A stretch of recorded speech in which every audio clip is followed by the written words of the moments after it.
Chapter 19, verse 1. The one who does this will not become rich. One who despises small things will fail little by little. Wine and women lead intelligent men astray. The man who consorts with prostitutes is reckless. Decay and worms will take possession of him, and the reckless person will be snatched away.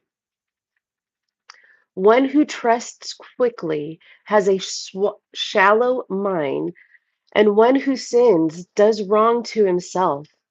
One who rejoices in wickedness will be condemned, but one who hates discussion lacks understanding. Never repeat a conversation, and you will lose nothing at all.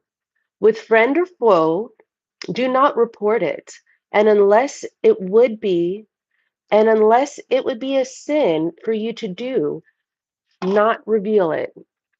For someone may have heard you and watched you, and in time will hate you.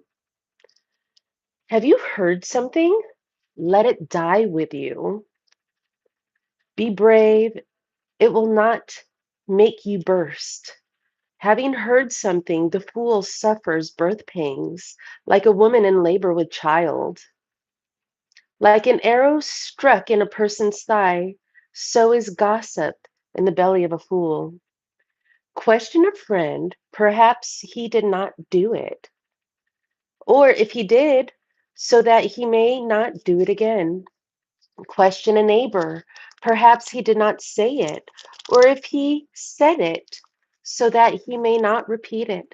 Question a friend, for as often it is slander, so do not believe every word. A person may make a slip without intending it. Who has not sinned with his tongue?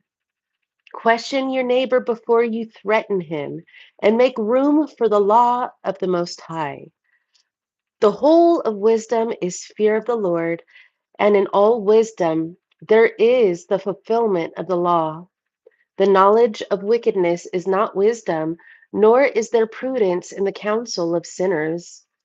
There is a cleverness that is detestable, and there is a fool who merely lacks wisdom. Better are the God fearing who lack understanding than the highly intelligent who transgress the law. There is a cleverness that is exact but unjust, and there are people who abuse favors to gain a verdict. There are villains bowed down in mourning, but inwardly they are full of deceit. They hide their faces and pretend not to hear, and when no one notices, they take advantage of you. Even if lack of strength keeps from Even if lack of strength keeps them from sinning, they will nevertheless do evil when they find the opportunity. People will be known by their appearances, and sensible people will be known when first met face to face. People's attire and hearty laughter and the way they walk proclaim things about them. And that's the end of chapter 19. My gosh, isn't that full of wisdom? Like, don't assume anything, always go and ask first. And it says, like, we've done the same thing to other people, so we shouldn't be upset when it's done to us. And this is when we grow and like we meditate on the word. So when this happens, we stop and we think, okay, always try to give the best of people, right?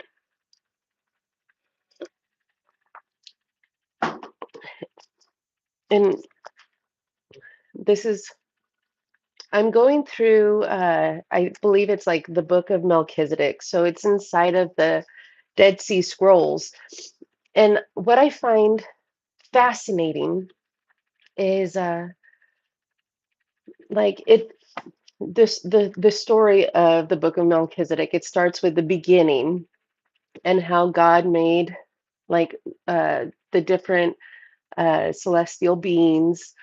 And when he made uh, Lucifer, who is the light bearer, he was just full of goodness, full of love, full of light. And he was one of the closest to the Almighty, God Almighty, right? The creator of all things. But then there's like a deep darkness, and Lucifer was just so intrigued by it. And it reminded me of the Greek mythology, like Pandora and Pandora's box, where Lucifer was just so like curious. It's the curiosity that got the best of him. And then, he turned out to want to be like God.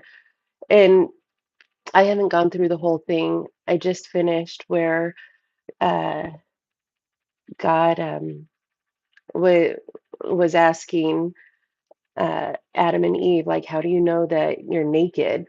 Because she was tricked. And it's so fascinating, the whole story of how, like, the serpent was able to get to Eve. Like, from my perspective, I could see, okay, that story kind of makes sense. It makes sense of how she was able to be deceived by him.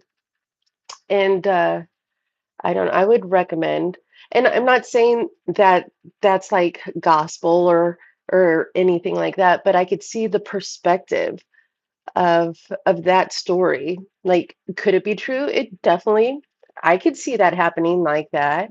I could see how different things can happen. But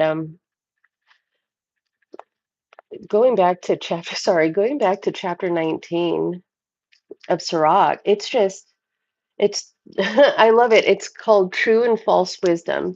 Like I said, this is the NRSV. I believe this is like a Catholic Bible because it has the Apocrypha in it. The Protestant Bible doesn't have the Apocrypha because, they took it out. I will say, when the Pilgrims came over to America, they brought the Geneva Bible that had the Apocrypha in it. And the Apocrypha was taken out, I believe, was it the mid 19th century or late 19th century? But people people who came to America knew of all of this. It's filled with wisdom, like the wisdom of Solomon, Sirach. It's just more wisdom that goes off of Proverbs as well. Like, it kind of it expounds upon it. Okay, I'll do chapter 20. I'll stop this live and do chapter 20 next. God bless you guys. Have a wonderful, wonderful day.